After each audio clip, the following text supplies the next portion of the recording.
이재명 정부 출범 이후 조희대 대법원장과 사법부에 대한 압박이 계속되고 있습니다. 이번엔 공수처가 조희대 대법원장을 내란 관련 혐의로 입건을 했습니다. 현직 대법원장이 공수처에 입건되는 헌정사상 사상 초유의 사태가 벌어지고 있는 건데요.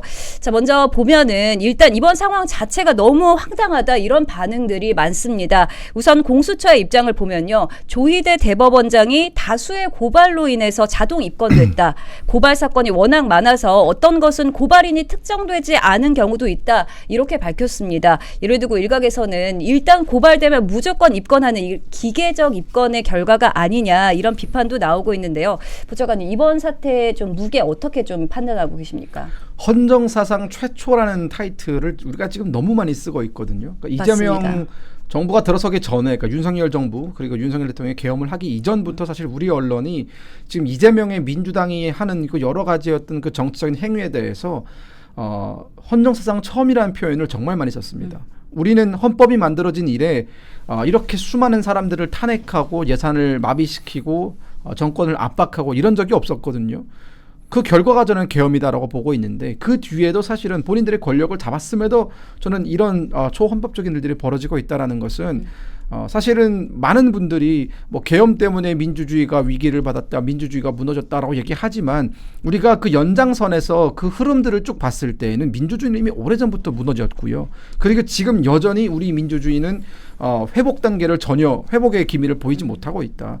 이른바 대법원장에 대한 이 최초의 입건이라고 하는 것은 결국은 지금 공수처가 이거 입건이 됐을 때 어떤 식의 뉴스가 퍼질지 어떤 식의 메시지가 사람들한테 전달이 될지를 이미 다 알고 있는 상태에서도 지금 입건을 한 거란 말이에요. 네. 결국은 조희대 대법원장이 입건이 됐다라고는 하지만 저는 어차피 무혐의가 뜰 거라고 봐요. 왜냐하면 입건한 것들이 대부분 다 그냥 중구난방식 그냥 뭐 사실 기분만 안 좋으면 입건하는 셈이거든요. 이거는. 그러니까 지금 더불어민주당 지지자들이 이른바 조희대 대법원에서 조희대가 이끄는 그 지금 법원이 윤석열 대통령의 내란 재판에 대해서 본인들이 원하는 결과를 내놓을 것 같지 않으니까 그러니까 지기현 판사부도 압박하고 조희대 대법원장도 압박하고 다양한 경로와 정말 상상 밖의 방법을 동원해서 사법부를 압박하고 있는데 그 연장선에서 조희대 대법원장도 이런 식의 망신 주기를 통해서 일종의 심리적인 압박을 주겠다라는 것이거든요. 근데 이게 어떻게 가능합니까? 대법원장에 대해서 예를 들어서 고발이 들어왔다 쳐도 공수처가 이걸 걸러야죠. 본인들이 봤을 때 이거는 사실은 입건할 건덕지가 아니다라고 생각을 했으면 이건 걸렀어야 되는 부분이거든요. 근데 지금 공수처의 입장은 고발이 들어왔으니까 입건하는 거다라고 얘기를 하는데 아니 국민들한테 던져지는 메시지는 뭐가 되겠어요? 우리 편이 아니고 우리가 원하는 결과를 내놓을 것 같지 않으면 우리는 대법원장도 수사를 받게 만들 수 있다. 그것도 뭐 특별한 혐의가 있어서 혹은 대법원장이 수사를 받아야 되는 어떤 당위가 있어서가 아니라 그냥 눈먼 고발에 의해서도 우리는 수사한다. 뭐 이거 아닙니까? 저는 지금 이 삼권 분립이 무너지고 있는 현장을 우리가 목격하면서 여전히 그 민주당에 의해서 뭐 빛의 혁명 이런 여러 가지 선동이 더는 안 먹힐 거라고 생각합니다. 이게 제3자가 고발을 하면 무조건 입건된다라는 공수처의 시스템이 얼마나 부실한지를 정확하게 알 수 있는 대목인 것 같아요. 사실 뭐 검찰이나 경찰이나 입건 사항인지 아닌지를 별도로 판단해가지고 입건 여부를 살펴야 되는 것이 맞는데 그냥 무작정 그냥 아무나 고발을 해버리면 입건시킨다라는 것 자체가 좀 말이 안 된다는 것, 안 된다는 생각이고 또 내란죄예요. 조희대 대법원장이 계엄을 선포하거나 내란을 일으킨 사람은 아니잖아요. 근데 이제 지금 집권 여당의 어떤 주장에 따르면 그때 당시 계엄을 선포했을 당시에 대법원이 아무런 성명 메시지를 안 내고 아무것도 하지 않았으니까 내란죄라는 건데 원래 대법원과 사법부는 정치적 메시지를 내는 것이 아닙니다. 정치적 메시지를 내고 특정 사건에 대해서 재판으로서 또 그 선고와 구형으로서 말하는 것이지 정치적 메시지로 말하는 것이 아닌데 그걸 가지고 내란으로 단정해가지고 고발했다는 것 자체가 내가 마음에 들어하는 정치인의 유죄 취지 파기환송을 준 사법부를 무조건 고발해야 되겠다라는 그래서 대법원장도 입건이 가능하겠다라는 그런 나라가 된 것 같아서 좀 안타깝다는 생각이 들고요. 결과적으로 이제 결국 이제 이재명 대통령에게 유죄 취지 파기환송 판결을 한 그게 지금 기분이 나쁘다라는 거예요. 결국 민주당 기분 상해죄로 지금 처벌하겠다라는 건데 이게 과연 처벌이 가능할까 좀 매우 부정적으로 보고 있습니다. 네, 이재명 대통령 기분 상해죄에 해당하는 조희대 대법원장에 대한 압박이 정말 연일 정말 심해지고 있는 상황인데요. 고발이 들어오면 아까 전에도 말씀하셨지만 이렇게 자동으로 입건되는 공수처의 현행 시스템이 악용될 수 있다 이런 지적이 많이 나오고 있습니다. 이렇게 조희대 대법원장까지도 하루아침에 피의자로 만들어 버렸는데 이제 상권 분립, 사법부의 독립성에 또 어떤 영향을 준다고 좀 보십니까? 대법원장도 이제 피의자로 입건이 될 수도 있다라는 메시지는 그 밑에 있는 판사들에게도 그러니까 개별적인 판결에도 분명히 부정적인 영향을 미칠 수밖에 없거든요. 사실 이 사건이 아니어도 지금 이 사법부에 가해지는 이 더불어민주당의 압박은 사실은 우리가 지금까지 경험해보지 못했던 그런 수준의 압박입니다. 심지어 이런 말도 있어요. 군사정권 시절에도 군사정권이 대법원을 향해서 이 정도의 압박은 한 적이 없다라는 거 아닙니까? 근데 지금 그 군사정권의 그 독재의 시절을 뛰어넘는 수준의 압박. 근데 이게 어떤 정치권의 압박만 있는 게 아니라 더불어민주당 이른바 개딸이라고 하는 그 지지자들의 이런 굉장히 저열한 공격까지도 더해지면서 판사들이 겪고 있는 심리적인 압박감이라든가 업무적인 스트레스가 네. 정말 쌓여가고 있거든요. 근데 여기에 더해서 이제는 형사사법적으로도 그 판사들의 지위를 건드리겠다라고 이제 접근을 해 오니까 저는 이것이 결국은 뭐 어떤 설명을 갖다 붙여도 사법부에 대한 이건 무리한 어떤 권한 침해 혹은 사법부에 대한 압박으로밖에는 우리가 읽을 수밖에 없는 거고요. 그렇기 때문에 지금 보면은 직위원 재판부가 지금 재판을 진행하고 있음에도 불구하고 더불어민주당이 내란 재판부까지도 꺼내들고 있잖아요. 그러니까 조희대 사법원장의 얼굴에 먹칠을 하고 이게 사실은 저는 이게 무혐의로 끝난다 하더라도 어쨌든 사람들은 그렇죠. 입건이 됐대, 뭐 고발이 됐대라고 하면 뭐 있는 거 아니야? 라고 생각을 할 수밖에 없는 구조거든요. 그러니까 이런 식으로 사법부의 수장, 그리고 사법부에게 오명을 씌우고 먹칠을 하고 나중에 이런 논리를 만들겠죠. 저 봐라, 사법부가 이런저런 문제가 있다. 사법부 수장한테 저런 문제가 있고 직위원 재판부도 이런 문제가 있으니까 내란 재판부 만드는 거 더 깨끗한 내란 재판부 만들어서 이 내란 사건 처결하자 뭐 이런 식의 논리가 민주당 측에서는 빌드업이 가능하거든요. 저는 그것까지도 내다본 포석이라고 생각이 들고요. 만약 우리 국민들이 이런 민주당의 어떤 이런 저급한 선동에 넘어가지 않기를 좀 바라는 마음이 좀 있습니다. 조희대 대법원장이 결국 정치에 개입했다는 이유로 이렇게 지금 사법부를 흔드는 것 같은데 그게 이제 선거 전에 대통령의 유죄 취지 파기환송을 결정해서 지금 정치 개입이라는 건 아닙니까? 근데 조희대 대법원장이 이끄는 대법관들이 선택할 수 있는 건 두 가지밖에 없었어요. 선거 전에 선고를 하느냐, 선거 후에 선고를 하느냐.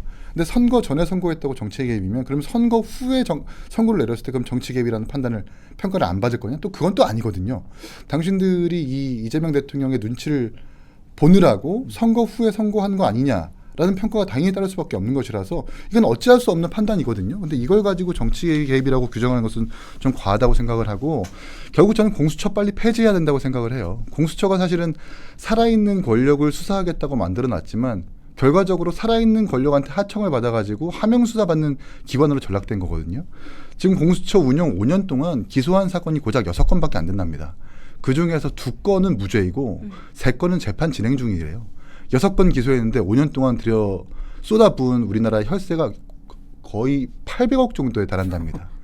800억을 들였는데 6건 기소하고 2건 무죄에 3건 재판 진행 중이라면 이거는 사실 쓸데없는 기관이라고 해도 우리가 과언이 아니거든요. 공수처 빨리 폐지하는 것이 정답이다라는 생각도 듭니다. 네, 공수처 폐지해야 한다 이렇게 말씀해 주셨습니다. 우리 세금이 이렇게 공수처에 살살 녹고 있다고 생각하니까 좀 안타까운 마음이 너무 큰데요. 여기서 또 하나 우려스러운 거 좀 짚어보도록 하겠습니다. 현직 대법원장이 입건됐다는 이 헌정사상 초유의 사태임에도 불구하고 주요 언론사에서는 이런 사태에 대해서 이런 비판적인 목소리가 너무 적다, 조용하다 이런 우려가 목소리가 큽니다.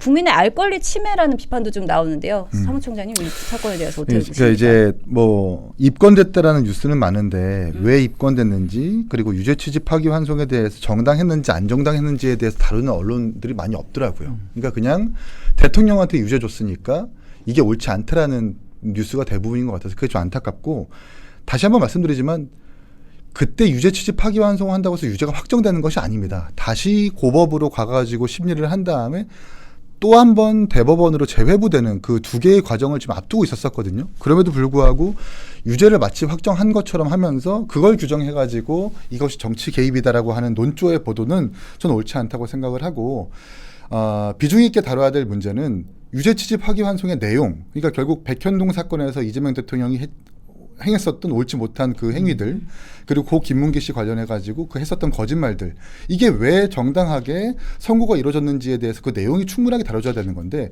그런 건 빠져버리고 그냥 유죄 취지 파기환송이 옳지 못하다라는, 그러니까 겉핥기식으로만 보도가 이어지다 보니까 계속해서 국민들 좀 피로감을 느끼고 있는 것이 아닌가라는 생각도 듭니다. 네, 부장관님께서는 이런 언론의 선택적 침묵 어떻게 좀 보고 계십니까? 그러니까 지금 최근에 우리 언론이 가장 시끌벅걸했던 게 조진웅 씨 이슈였거든요. 네. 근데 저는 사실 조진웅 씨가 뭐 과거에 무슨 안 좋은 일을 했든 안 했든 그게 이 조희대 대법원장의 입건보다 더 크게 다뤄질 이슈인가에 대해서는 여전히 의문입니다. 왜냐하면 이 대법원장에 대한 입건, 그 대법원장에 대한 어떤 공수처의 조사는 우리가 지금 반복적으로 쓰는 표현대로 헌정사상 처음 있는 일이거든요. 그러니까 사법부 수장에 대해서 특별하지 않은, 그러니까 특정되지 않는 혐의, 사실은 그냥 무작정 아무나 고소한 거잖아요. 사실은 고발한 거잖아요. 그것에 대해서 공수처가 거르지 않고 이른바 토사구팽 당하고 있는 공수처가 이재명 정권의 코드를 맞추기 위해서, 살아남기 위해서 저러는 거거든요, 지금. 근데 그거에 대해서 언론이 비중 있게 다루지 않는다? 저는 사실상 이 저널리즘이 과연 우리 사회의 정의를 위해서 해야 되는 역할들을 지금 이 시점에 충분히 하고 있는가라는 그 점을 반문할 수밖에 없는 거고요. 지금 보면은 안타깝죠. 왜냐하면 언론이 이것들을 견제 장치를 해야 되고, 그러니까 언론이 이 사법부의 어떤 권한이라든가 사법부의 영역에 침해받는 것에 대해서 누구보다 앞장서서 견제 장치를 해야 되고, 그런 행위, 헌정사상 최초의 일들을 하려는 사람들에게 왜 그런 일들을 하려고 하는지에 대한 질문을 던질 수 있어야 되는데, 저는 사실 지금 언론도 눈치 보기를 하고 있다라는 생각이 좀 듭니다. 그렇기 때문에 어디 가서 뭐 속된 말로 기자라고 뭐 폼 좀 내고 이러고 다닐 시간에 저는 이런 국민들이 반드시 알아야 되는 사건을 더 취재해서 보도하는 것이 훨씬 더 멋있는 일이다라는 생각이 좀 듭니다. 보통의 언론인들이 이제 공정하게 보도를 하겠지만, 이재명 대통령이 이재명 성남시장, 이재명 도지사 시절부터 가장 잘했던 것이 언론을 쥐락펴락했던 것이었어요. 그 도구가 이제 언론 행정광고비를 통해서 뭔가 불리한 보도를 하면 행정광고비를 삭감해버리고 유리한 보도를 하는 언론인들한테는 더 행정광고비를 밀어주는, 이런 것들이 사실은 대통령실에서도 분명히 그 예산이 책정되어 있을 거기 때문에, 또 언론인 입장에서는 행정광고비를 삭감한다는 것은 결국 성과이자 그 실적이거든요. 그런 것들을 사실 연관을 짓지 못할 수 없기 때문에 아마 그런 점을 이용해 가지고 계속해서 이렇게 언론 환경을 좀 유리하게 만드는 것은 아닐까라는 의심도 해봅니다. 네. 요즘 또 사법부를 둘러싼 잡음이 좀 끊이질 않고 있습니다. 이번 조희대 대법원장 입건이라든가 또 최근 검찰이 제기한 이화영 전 경기도 평화부지사 재판부 기피 신청 논란 같은 일들이 계속 이어지고 있는데요. 그러다 보니까 이 사법부에 대한 신뢰도가 회복 불가능한 수준까지 떨어지는 거 아니냐, 이런 우려도 있습니다. 어떻게 보십니까? 그러니까 저는 사법부의 판결이 어떤 특정 진영에게 반드시 유리하게 나와야 된다, 이런 주장을 하는 사람들은 사실은 우리 정치권에 설 자리가 없는 사람들이죠. 그럼 사법부의 판결은 누구의 기준에 맞춰야 되느냐? 국민들 눈높이, 즉 국민들이 봤을 때 그 재판의 전 과정을 들여다봤을 때 이게 공정하다라고 느껴질 때, 그리고 그 판결에 대해서, 물론 판결에 대해서 누군가는 불만이 있을 것이고 누군가는 잘했다라고 하겠지만, 어쨌든 대다수의 사람들이 봤을 때 이건 수긍할 수 있다라는 그런 판결이 저는 올바른 판결이다라고 생각이 들고, 그리고 그런 판결은 철저히 법리에 의거해야겠죠. 즉 어떤 분위기라든가 누군가의 압박이라든가 혹은 힘센 사람이라든가 이런 편의에 의해서 편중되는 것이 아니라, 결국은 대다수의 사람들이 납득할 수 있고 그것이 법리에 의해서 이루어지고 그 전체 과정이 공개가 되고 과정을 사람들이 다 지켜봤을 때 이거는 이 판결은 우리가 받아들일 수 있다. 저는 이런 구조가 만들어졌을 때 저는 재판부라든가 사법부의 권위가 올라간다고 보는데, 지금 사법부는 사실은 여러 가지 면에서 사실은 하고 싶은 말이 많습니다. 왜냐하면 좀 시간을 거슬러 올라가 보면은 이재명 대통령이 당대표던 시절에 그 유창훈 판사부터 사실 이재명 대통령의 그 불구속을 이끌어냈던 판사 아닙니까? 네. 더 위로 올라가면 권순일 대법관도 사실은 이재명 대통령 경기도지사 시절에 이게 경기도지사직이 잃느냐 마느냐 하는 그 중차대한 기로에서 결국은 권순일 대법관이 이재명 대통령의 편을 들면서 그 대가로 많은 것들을 받아가신 분이잖아요, 사실은. 그러니까 이런 법조계에 있는, 사법부에 있는 분들이 사법부의 권위가 중요하고 이걸 지켜달라고 요구하는 것은 무엇보다 중요한데, 그러기 위해서는 국민들한테 설득력이 있어야 되거든요. 우리가 이렇게 공정하고 우리가 이렇게 어디에도 치우치지 않고 오직 법전에 쓰여진 대로 판결을 내리니까 우리가 외부의 압력으로부터 자유로울 수 있게끔 국민들께서 지켜주세요. 이런 목소리가 나와야 되는데 일부 뭐 법복을 입고 계신 분들의 어떤 문제가 사법부의 전체 오명을 씌우진 않을까 그런 우려스러운 부분도 분명히 있고요. 대표적으로 뭐 이런 그 이화영 재판부도 그렇지만 또 얼마 전에 있었던 그 김영현 장관 재판부도 사실은 물론 변호사도 문제지만 그 변호사한테 무언가 가르치려고 하면서 공개적인 망신을 주고 뭐라고 하죠? 이제 인치라고 하나요? 네, 감치죠. 네. 예, 감치시킨 재판부도 사실은 많은 사람들의 비판을 받고 있거든요. 그러니까 저는 이런 부분들을 좀 개선할 필요가 있다라는 생각이 듭니다. 그러니까 사법부는 저마다 평가를 받는 곳이긴 한데, 근데 사법부는 사실 가만히 있었어요. 사법부에게 불신의 먹칠을 한 건 정치권이죠. 그러니까 사법부의 불신이 가속화된다는 것은 사법부 스스로 만드는 것이 아니라 계속해서 정치권이 그렇게 만들어가고 있는 게 좀 문제라고 보거든요. 특히 이화영 재판 관련해서도 대북 송금 재판에 참여했었던 변호인들이 이제는 법복을 벗고 법조인의 신분이 아니라 배지를 달고 국회 상임위원회에서 그 당시에 재판에 참여했었던 검사들과 법관들을 불러가지고 따지고 있는 모양새. 이게 과연 사법부의 불신일까 아니면 정치권의 불신일까 구분해서 전 봐야 된다고 생각을 하고 결국 사법부의 불신은 정치권이 가속화시키는 것이다. 이 점에 대해서 우리가 다시 한번 좀 환기를 해보고 이걸 명확하게 구분할 수 있는 제도적 뭔가 뒷받침을 우리가 어떻게 고안해내야 될 것인가라는 생각을 좀 해봐야 될 것 같습니다. 네, 이화영 전 부지사 재판 얘기도 좀 해보도록 하겠습니다. 이화영 전 부지사의 연어술 파티 회유 의혹과 관련해서 검찰 측이 재판부 쪽에 기피 신청을 제기했었는데요. 이게 기각이 돼서 논란이 되고 있습니다. 해당 재판부가 특정 증인, 특히 설주한 변호사 같은 핵심 증인을 의도적으로 배제하고 있다 이런 비판도 나오고 있는데요. 이 재판 좀 공정하다고 보십니까? 그러니까 일단 재판부의 결정은 저는 일단 존중은 하되 네. 이 사건의 핵심이 이제 연어술 파티가 있었느냐 없었느냐 그거를 이제 구분해내는 그 공판 준비 기일에서 이루어진 건데요. 일단은 검사들의 기피 신청은 정당한 거거든요. 이 형사소송법상 그 재판부가 불공정한 재판을 할 우려가 있다고 판단할 때 변호인이든 검사 측이든 피고인이든 간에 기피 신청할 수 있습니다. 기피 신청되면 특별한 사정이 없는 한 그 재판은 정지되는 거거든요. 그래서 검사들이 퇴정을 한 건데 그걸 가지고 대통령이 마침 본인과 연관되어 있는 이 재판에서 감찰 조사한다는 것이 말이 안 되는 거고 또 이례적인 것도 아니에요. 과거에 조국 대표와 정경심 교수의 그 동양대 표창장 위조 사건에서도 그때도 검찰이 기피 신청하고 재판장을 퇴정한 적이 있었습니다. 또 과거에 론스타 사건이나 아주 과거의 민청학령 사건에서도 기피 신청하고 퇴정한 적이 되게 많거든요. 그거 이제 검사들이 할 수 있는 어떤 저항의 최소한의 방어권이에요. 근데 이걸 가지고 대통령이 감찰 지시한다는 것 자체가 말이 안 되는 거고 오히려 이재명 대통령에게 반문하고 싶은 게 본인이 야당 대표인 시절에 대북 선거 사건 관련해 가지고 본인도 기피 신청을 했었어요. 그래서 재판을 2달 동안 미뤄놓고 여기 이 사건과 마찬가지로 기피 신청 기각되고 나서 곧바로 재판에 참여한 게 아니라 기피 신청이 기각됐다고 하는 서류를 8차례 동안 받지를 않습니다. 네. 송달을 8차례 거부해가지고 또 재판을 46일 동안 미뤘어요. 그런 사람이 지금 이 나라의 대통령이거든요. 그런데 검찰 측도 그럼 기피 신청할 수 있는 건 아니고 존중해야 되는 건 아닙니까? 이제는 그 기피 신청 검사들을 감찰 조사하겠대요. 이게 말이 안 되는 거잖아요. 그리고 연어술 파티 저는 완전 가짜라고 생각을 해요. 이전 정권에서 분명히 그 60명에 되는 교도관들은 아무도 연어술 파티에 대해서 봤다고 했었던 사람이 없습니다. 근데 정권이 바뀌고 나니까 퇴직한 교도관이 난 봤다라고 얘기했다면 그거는 뭔가 60명의 교도관들을 전부 다 불러가지고 그 말이 맞는지를 말을 맞췄는지를 봐야 될 것 아닙니까? 근데 재판부는 전부 다 기각했다라는 거예요. 그리고 연어술 파티의 당사자라고 하는 박상현 검사도 불러가지고 진실을 규명을 해야죠.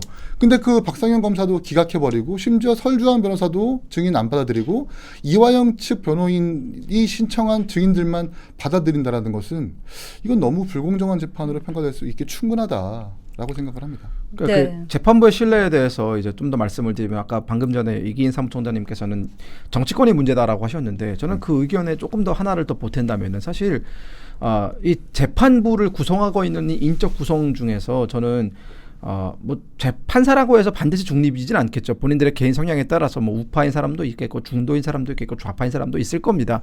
하지만 그런 좌우의 여러 가지 어떤 밸런스가 있게 특정 어떤 정치 사건을 다룸에 있어서는 국민들이 봤을 때 지나치게 한쪽 진영의 편을 드는 모습은 사실은 안 좋잖아요. 그게 재판부의 신뢰를 떨어뜨리는 거니까. 그러니까 그런 걸 피해야 되는데 저는 이게 언제부터 문제가 됐다라고 보냐면 문재인 정부 때 김명수 대법원장부터 저는 문제가 좀 있었다고 봤어요. 부장판사. 왜냐하면 김명수 대법원장 자체도 사실은 대법원장으로 가는 이전에 그 우리가 흔히 말하는 대법원장으로 가는 코스라고 하죠. 그 코스를 제대로 밟지 않고 굉장히 어떻게 보면은 높게 발탁이 되신 분이거든요. 물론 뭐 능력에 대해서는 저는 뭐 다른 사족을 붙이지는 않겠습니다. 제가 뭐 김명수 대법원 잘 아는 건 아니니까. 하지만 뭐가 문제냐? 이 우리법 연구회라는 게 문제였어요. 결국은 윤석열 대통령의 그 탄핵 심판 때에도 재판관 8명 중에 5명이 우리법 연구회와 국제법 연구회 출신들입니다. 이 사람 우리법 연구회 같은 경우에는 본인들은 부인하지만 이 우리법 연구회를 바라보는 대다수의 사람들은 이 좌파 성향을 가진 판사들의 그렇죠. 조직이라고 우리가 다 생각을 하고 있거든요. 그런데 우리법 연구회 출신 판사들이 전체 그 판사 그 파이에서 차지하는 규모는 5%에서 6% 정도입니다. 그런데 전체 판사에서 불과 5%밖에 안 되는 사람들이 김명수 대법원장 시절에 매우 중요한 자리에 다 갑니다. 영장 전담 판사라든가 뭐 헌재라든가 이런 곳으로 다 파견이 나가면서 사실상 대법원에서 매우 그러니까 그 사법부에서 매우 중요한 권력이라고 할 수 있는 곳들을 다 차지를 해버리거든요. 그러면서 저는 이 어떤 사법부의 판단이라든가 여러 가지 어떤 재판 결과들이 굴절되는 영향이 있었다라고 보고 윤석열 대통령의 탄핵 그 주심 판사였던 문영배 판사조차도 우리법 연구회 출신 아닙니까? 그리고 문영배 판사의 어떤 성향에 우리가 모두가 다 알고 있는 것이고 저는 그분이 윤석열 대통령 탄핵 결정을 내리고 나서 그 뒤에 행보를 봐도 지금 이해가 안 가거든요. 그러니까 본인의 어떤 그 여러 가지 영위를 위해서 강연도 하고 이러면서 꾸준하게 방송에도 나가고 이러면서 본인의 어떤 그 재판이 정당했다는 얘기를 그 뒤에도 계속 하고 있는 건데 어떤 일국의 대통령에 대한 어떤 탄핵 재판은 사실은 국가의 비극인 거잖아요. 그 대통령을 지졌던 사람들 입장에서는 억장이 무너지는 일이고 그렇다면은 그 본인들이 내세웠던 게 사회 통합을 위해서라면 그 뒤에 재판 이후에 에 대해서는 그 재판에서 있었던 일에 대해서는 함구하는 게 저는 판사한테는 맞는 일이라고 생각이 드는데 지속적으로 그거에 대해서 홍보를 하고 다녔단 말입니다. 그러니까 저는 이런 점들을 우리 국민들이 봤을 때 재판부가 과연 일부 어떤 좌파 성향을 가진 그 조직에 의해서 혹은 그런 성향을 가진 모임에 의해서 지배당한 것은 아닌지 혹은 이런 공정하게 나와야 되는 결과들이 굴절된 것은 아닌지 의심을 할 수밖에 없는 것이고 저는 이런 대목들이 어떻게 보면 사법부의 어떤 독립성을 스스로 조금 갉아먹는 그런 행위였다. 안타깝다. 앞으로 이런 행위들은 좀 없었으면 좋겠다. 판사 개개인이 성향을 가지는 건 아무런 문제가 안 되지만 그 성향을 가지고 재판까지 가져오는 것은 이건 우리가 앞으로 지양해야 되는 점 아닌가라는 질문을 좀 재판부에 드리고 싶습니다. 네. 이재명 정부 들어서 사법부 흔들기가 계속되고 있고 결국 사법부 신뢰가 뒤흔들리고 있는 현 상황 좀 짚어봤습니다. 결국 핵심은 사법부가 흔들리면 나라가 흔들리고 이 피해는 결국 국민 모두에게 돌아간다는 점 명심해야 할 것 같습니다.